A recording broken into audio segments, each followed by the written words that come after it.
He was a Marine, a white gentleman, and he put the guy in a chokehold.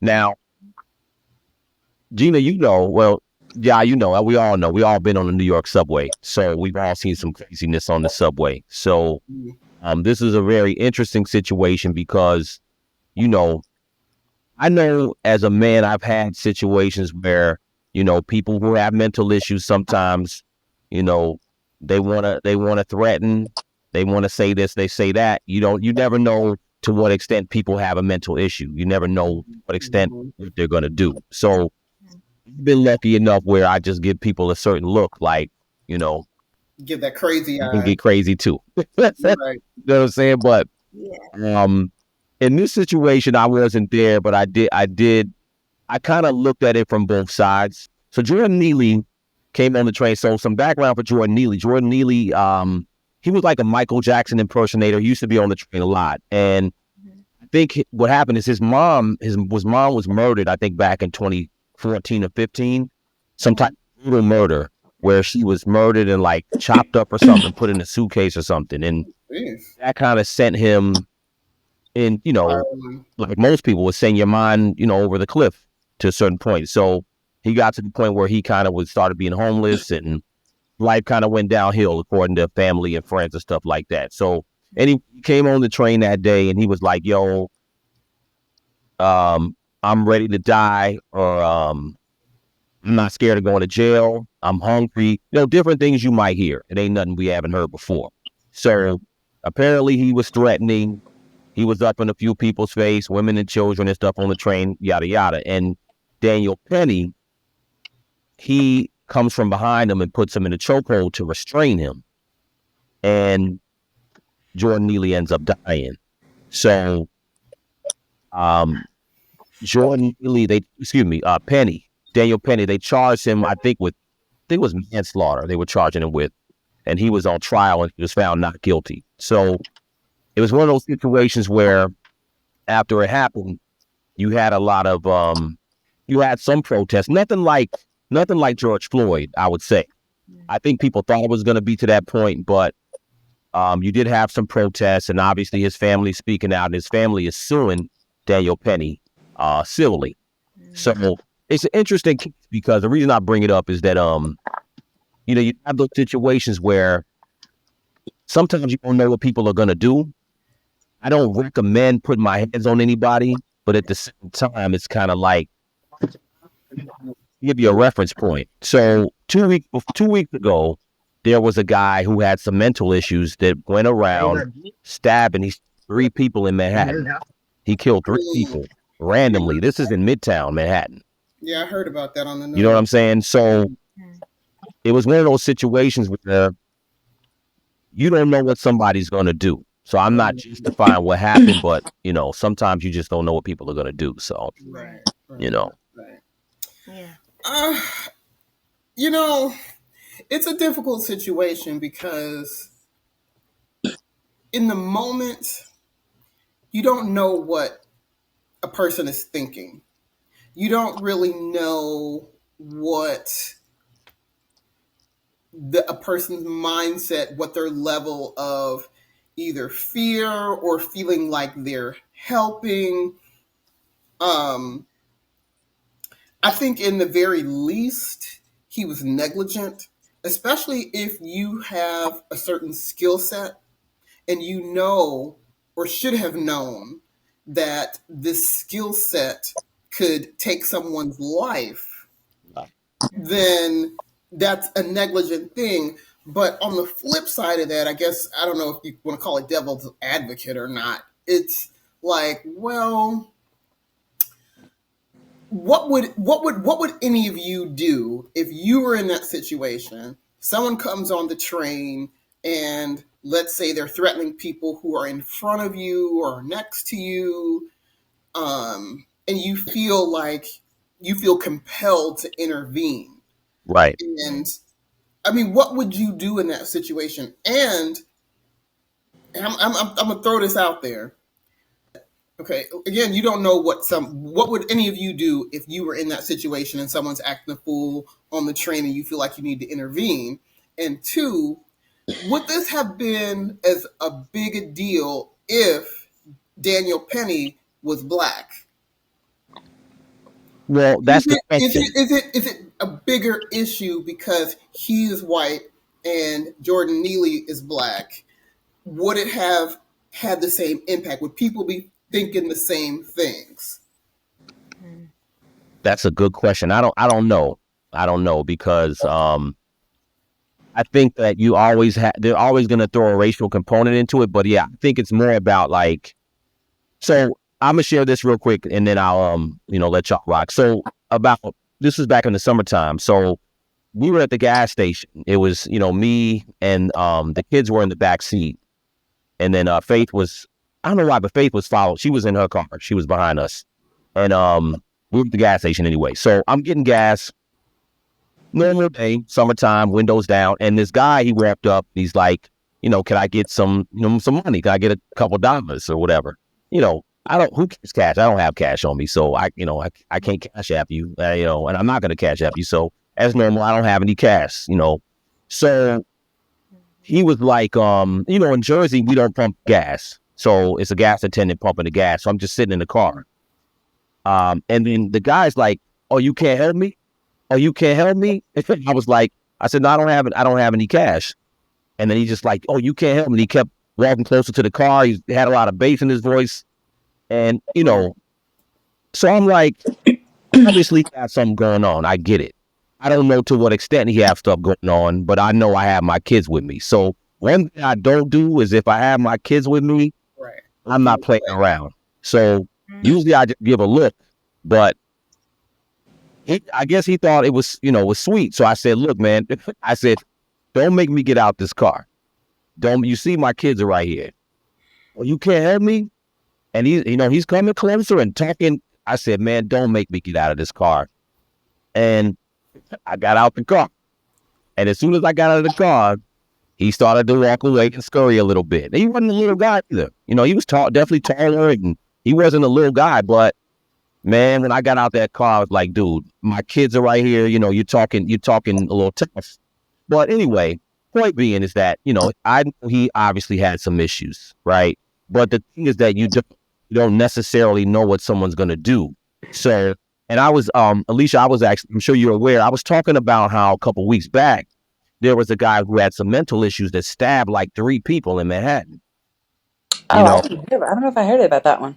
yeah, it was like he had stabbed like 3 people in the morning time, like during the morning rush. It was like pretty much in Midtown, like in the 50s and somewhere in the 40s. It was like 3 people, and people have mental issues. So I think it's something that we have to deal with in society because you don't know what someone's going to do, and sometimes it's not about villainizing people who have mental issues, but Mm. people need help.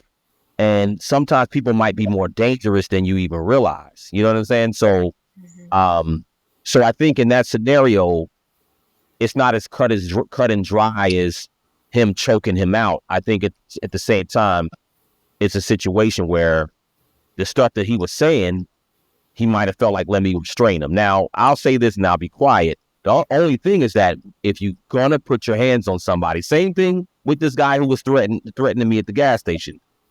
I'm not quick to put my hands on people either because you never know what you might do. You might end up hurting them, Mm-hmm. trying to be proactive, and then now you in trouble. So the last thing I would want to do is be in that scenario. So, Right. Right. Mhm. you know, That's true. well, That's true. what you Well, think, Green? Um, I mean, I agree. I think that in those situations, like you said, you just don't know what kind of strength will come out of you. You know what I mean? To protect yourself or definitely most definitely your kids. Like that's like a superpower. Just it just comes over you. You're in protect mode. You know what I mean? So Yeah, yeah, you just never know what you'll do. And also too for the people that have the mental issues, you don't know what can come out of them. You know what I mean? They're not even all the way in the right mind already. So, right. who knows what they're going to do. So, yeah, you just have to be alert at all times, man. Today, especially today, just, oh gosh, you really do. You really do. Yeah, Yeah. But yeah, I mean, you do have to protect yourself. You know what I mean? Like, yeah, and going back to what y'all was saying, like being on the train, like, I don't know what I would do. in that situation, it's like, gosh, you're trying to protect yourself, make sure you're okay to get home to your family. But Yeah, then, all these other lives are in danger. It's like, oh my gosh, like what? I mean, I guess you can't really say until you're put in that situation. yeah. It's No, just, it's a tough issue because it's yeah, a real tough issue because you almost say to yourself, well, it's sad that he passed away, uh, but then on the flip side, what if he might have did something to somebody on the train? So I yeah, think the lesson would be that Daniel Penny should have.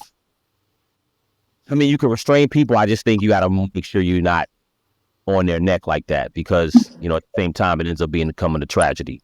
So Yeah. right, um, Especially when but it comes to chokeholds, I think that that's a very dangerous Mm-hmm. move to resort yeah, to if you're going to restrain someone. There are other ways There, to restrain someone that that are less risky.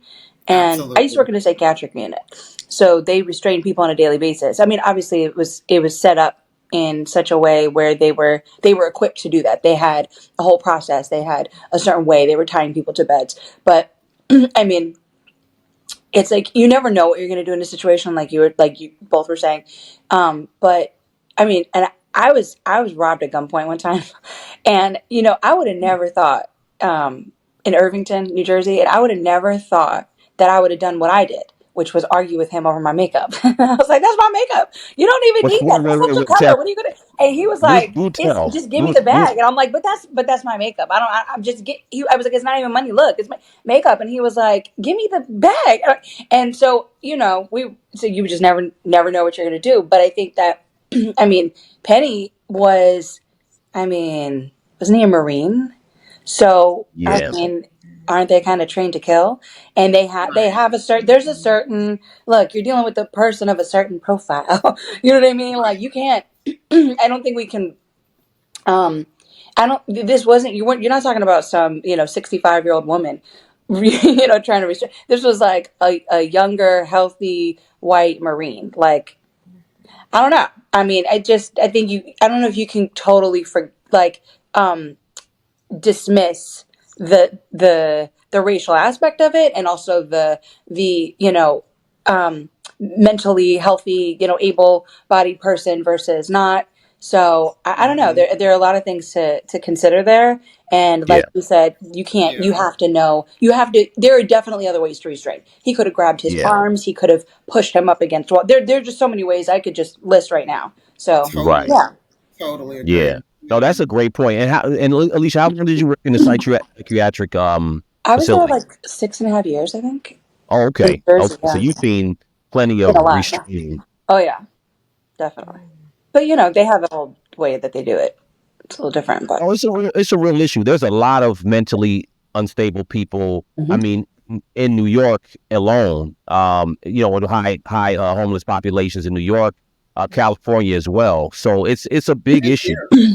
And I think that there, of course, you can always say there's a racial aspect to it, but I think one of the things about this particular case to me that I think needed to be talked about was the mental health aspect of it, definitely, because a lot of people need help, and if they were getting the right help that they needed, then because here's the thing, and I want to say this, and I'll let Ian hop in too. When it came to like when I saw his family talking, it was sad because his family obviously they weren't happy with the verdict, and they're obviously, like I said, civilly suing. Um, but when I saw his family, I'm like, here's the thing.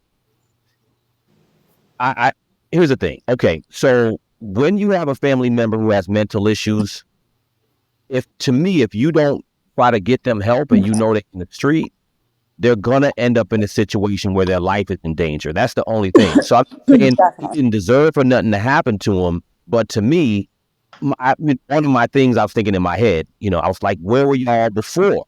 You know what I'm saying? Not that definitely. it's But your I will fault, but say. Oh, sorry. no, go I ahead, was going to Lisa. say, having worked in a psych unit, there's something else to say there, which is that when someone is an adult and you don't have a guardianship over them, Hmm. there's really not much you can do. I actually have Got you. someone in my family who has some mental illness, and same, this person's not gotten to the extreme where she hurt someone else, but she, has been suicidal and things like that. But she has, I don't want to get too much into what it is, but Sure. she has some mental illness that runs in her mother's family. And it's hard, when people are in, a different state of mind, to get them to do the thing that you think that they should do.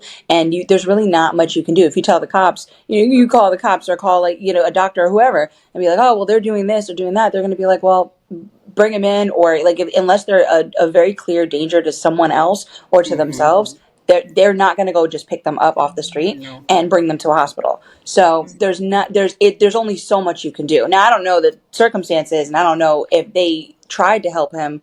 I don't know what the circumstances were, but I will Yeah. say it is very difficult because the laws don't really, like, help you do that. Got you. Absolutely. No, that's a good point. That's a Same. good point.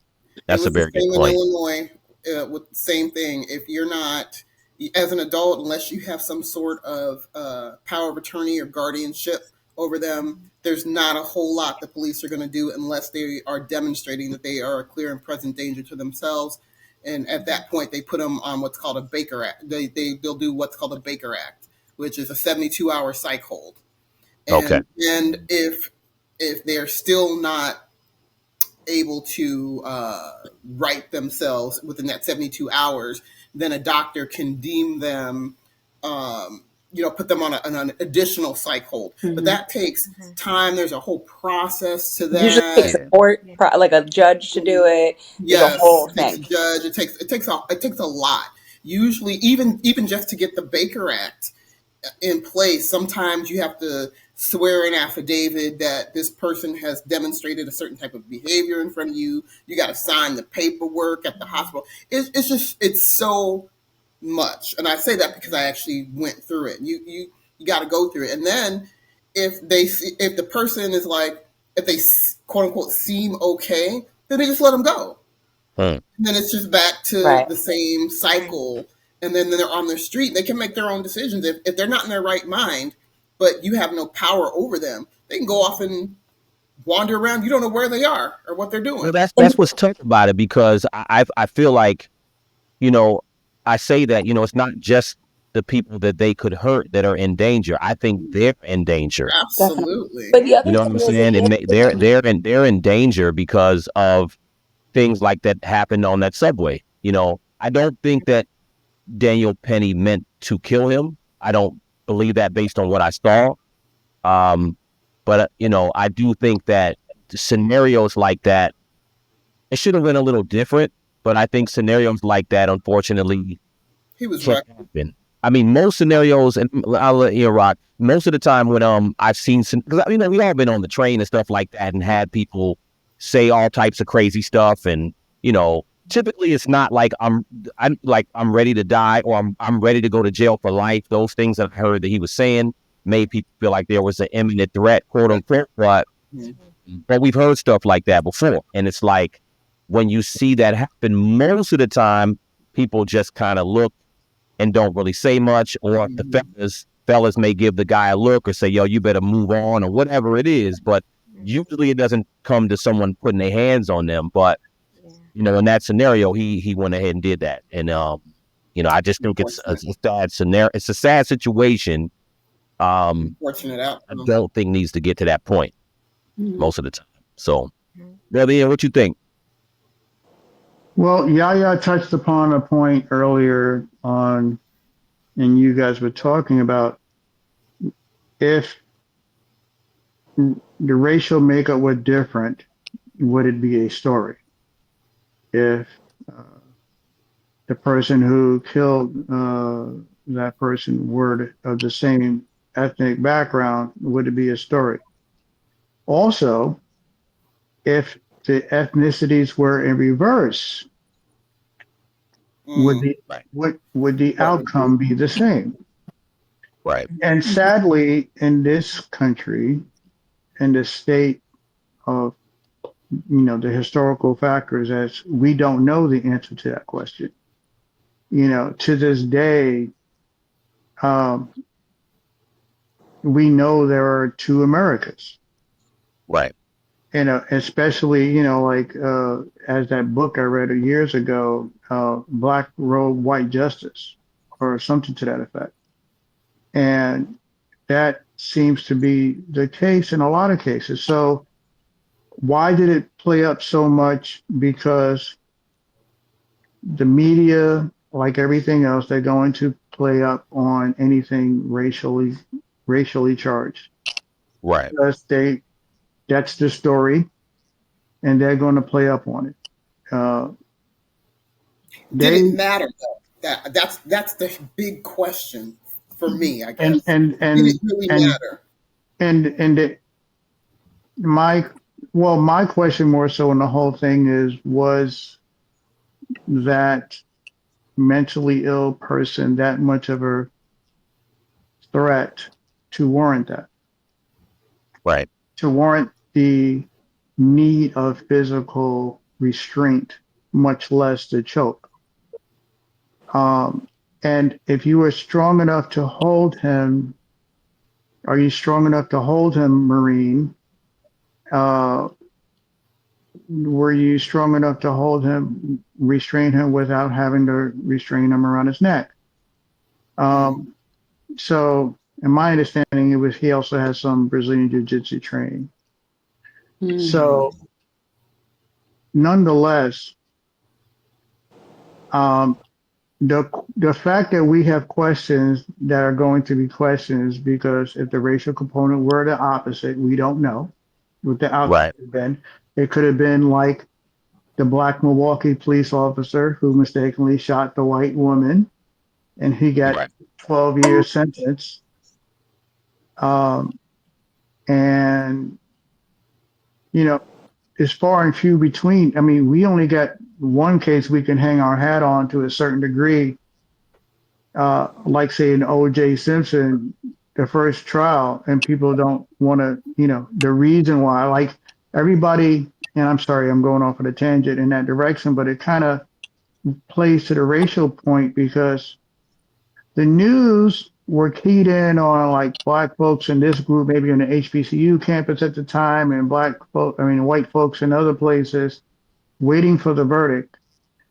And they saw the different, reactions from the verdict, but no one wanted to ask why were the reactions from the black side in particular that way. Were we reacting because we were happy to see a black man get away with murder, essentially, mm, or were we like, maybe now what we feel like and what we're talking about, how injustice feels? This is the first time in my understanding and history, in this country's history, that from a white person's privileged position, they they were on the wrong end of justice when it came to a racial situation like that. They mm-hmm. were for the first time. So we were, because up to that point, we would say, why don't you understand how we feel? And it was like, they didn't have any reference to understand.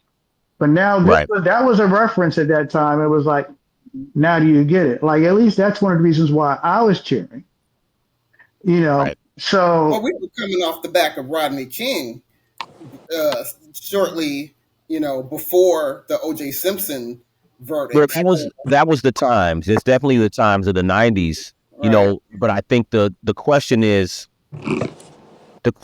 can we now? I agree, depending on the racial makeup of that day, the Daniel Penny, Jordan Neely case, there might have been two different reactions. But I think for me, at its core, I think that the racial component aside, I think that it's important to look at beyond the racial component. We can always address the racial component.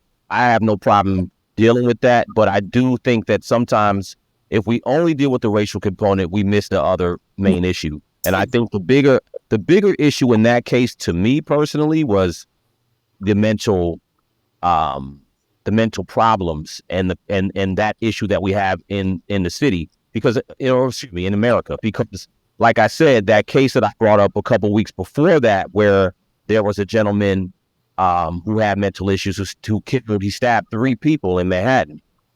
He stabbed 3 people in the morning, not nighttime, in the early morning, and they have video of him.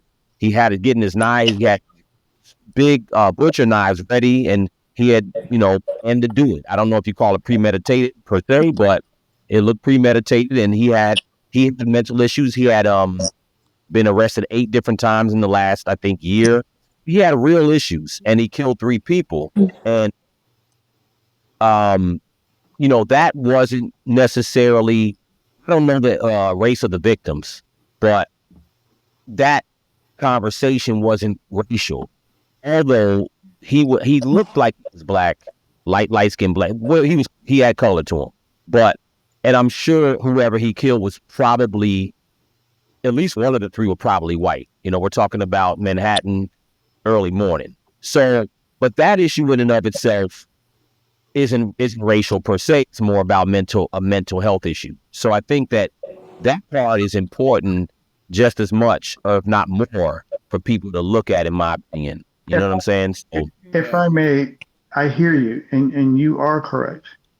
I would love to dismiss the racial components in a lot of these situations, but it's unfortunately, you know, racism is a main ingredient in this country's makeup.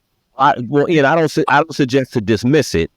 I just suggest to discuss it Right, um as a secondary. alongside with it. You know what I mean? right. That part, right. So, and I hear you, and we're talking about, unfortunately, in this country, mental mental illness is not addressed in this country. Right. Not Um, nearly as much as it should be. Not nearly right. And the plight of black folks is not addressed in this country. So when we're talking about Right. black mentally ill person, they really out there. And let's also add in the ingredient about homeless. So he had the whole Right. trifecta. He had the whole Yeah. trifecta. He was Right. homeless, mentally ill, and he was black. So Right. so would would a homeless white woman who was acting in his capacity, and she was acting in the way she did, if a black male Marine were to restrain her, and the result would have been the same. Well, he's going to jail. He's going to jail. So, He's going to jail. But so, so you also have the gender aspect the too. gender I was aspect, just It about right? to changes say that. everything I too. was just about to But say that Because, the let's reaction not would you be forget. different. understand? But let's not forget. Only because I am a Marine myself. I served in the Marines. But let's not forget there were many people in uniform who were killed by police and approached by police with guns ablazing just for traffic stops. Right. So how we respond to white people who served the country, and unfortunately, is very different. He's a Marine. He's a Marine. I don't know if I would have restrained the a person. I don't know if I would be referred to as the Marine who Right. came to the aid of the passengers. I'm not sure if that's one of the adjectives that would be used to describe me. I'm not sure. And that's again, I would like, and I agree, mental illness is number one, but damn, them, it might be 1A, but 1B might be, it might not be 2A necessarily, it might be 1B. Right. It's Right. unfortunate Right. Yeah. it's unfortunate because we always see and hear the adjectives without even knowing. When we hear certain words like terrorist, we have in our mind the ethnic makeup of the individual that they're speaking about. Sure. When we hear thug, we have Sure. an idea Right. of the Mhm. ethnic makeup of the individual whom they're speaking of. But Sure. usually, typically, don't use terms that are going to glorify you in a way like Marine, and things of that nature. Uh, and it's unfortunate. Like I'm aware of that, and with the business I own, I advertise it as Marine veteran owned. Right. As you You should. know, You know, brother, I would disagree with you there in one respect, because all the Marines, all the veterans that I do know, um, there is a certain level of respect. Now, I don't disagree with you about the narrative. The narrative probably would not be the same if you were Daniel Penny. However, I've noticed a level of respect for Marines, all the people in the Navy, Army, and so on. that's There's why a I certain level advertise of that way. respect. Absolutely. Huh? That's exactly why I advertise that way. Yeah. Because especially where I'm at, because when folks come and they come for the first time knowing that it's veteran owned, and after they get there and they see me, they've already, and they see the product, and now at that point they're satisfied. But would they have come? I don't know. But I consciously lead with that for my advertising purposefully Sure. to make sure I get them in the door. And then from that point, I'm going to rely on my service and my product, to get Right. them to come back, as well Right. as my person, as well as my person. We know how to disarm. We know how to use disarming body language and Right. words to do, so they go, oh, this is a different type of, you know, this Right. I could be relaxed around this one, So it's unfortunate, but we do think a certain kind of way. We do know when we get pulled over, we're not going to, our hands are going to be at 10 and 2. We know Right. certain things is automatic. Yeah. I'm not sure if it's, I'm not sure, I was laughing when Alicia was like, I was arguing about my makeup. I'm not sure if Alicia gets pulled over. Oh, if I got pulled over, I wouldn't. Oh, I was being robbed. No, but I Right, but I know what you're saying. Yeah, yeah. right. So it might be a little bit different, right? And I was So, 17. I gotta right. put that. I hear you. I hear you on that one. But the Yeah, makeup bag was serious, right? But, yeah. It You can were able to be. shine with the makeup bag. yo, she was a player in them streets. Like, yo, everything, what's wrong with you? So, but you have a very good point, and I'm just saying to the point where Well, and everybody's right. It's just sad that even something that should be obvious, it's not obvious on what the outcome would be if racial identities were different, et cetera. So it's unfortunate, and that's well, that's a, let that's me a black guy on this country. let me ask you. Let me ask you as far as and obviously I agree. As far as the racial aspect of it, I can clearly see it. Now, as a man, minus the racial aspect, let's just say, you have a threatening situation. I think you would be more careful as far as if you had to restrain somebody. So I think that we can all agree Daniel Penny was reckless in how he did it, just for the fact that it might happen. I would never put my arm around nobody's neck, because I know when I get mad, I don't know what's going to happen to the next person. I do know that, and that's why I'm careful before I go all the way there. Yeah, I mean, so point being, just as a man, if you felt threatened in that situation, regardless of the man's color. Let's say the brother was black, the guy was black. Is there a situation where do you see yourself putting training somebody preemptively if you felt like something was going to happen? Is that something you feel, or do you feel like you would wait? Well, I am pretty good with threat assessment. So if I feel the threat is requires a physical response, I will give that. I'm not sure with this situation if a physical response was necessary. That's one of my issues That's the crux because of it, right? because was how threatening of a you know you use the comparison with the gentleman that stabbed. Were there any weapons visible? Were there other than words? See, it was sometimes people lead with their ego, and they know they can lead with. Yeah. They know they can. They know they can. go to a physical realm, because their egos, whatever, and Right. and they know they can handle this individual. So let's remove the racial component out of it. If this individual had a certain physical built and a certain a physically threatening demeanor, would that same individual have intervened at all? Because we Well, know, because that's true.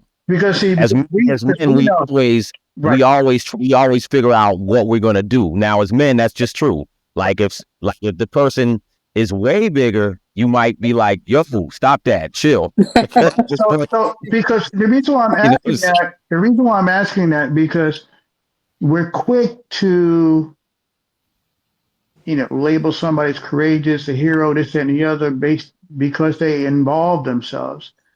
But cowards Or maybe always they just need respond. to mind their business. Right, but cowards can pretend to be heroes too. Mm-hmm. And sure. In fact, I know one do. we've seen situations, for example, like the one in Texas where the school shooting was happening and police was like, I'm not going inside. And it took an off-duty individual to go get a gun to stop the threat. Right, right. So, That's still a Yep. huge controversy here. They talk about that right. And on people don't many realize, times. and I keep doing this, getting off subject, but people don't realize in this country police officers are not required. There's actually, it went to the Supreme Court. They're not required to place their body into harm's way. So to Harm's way. protect and serve is just a slogan. It's not really a reality. They're not Yeah. required to protect anybody but themselves. That That's really point. Well, that point, brother, is actually could be an argument to say why stepped in. You know, so you could use that exact point to say, look, man, that may be the whole hero narrative. You know, the so,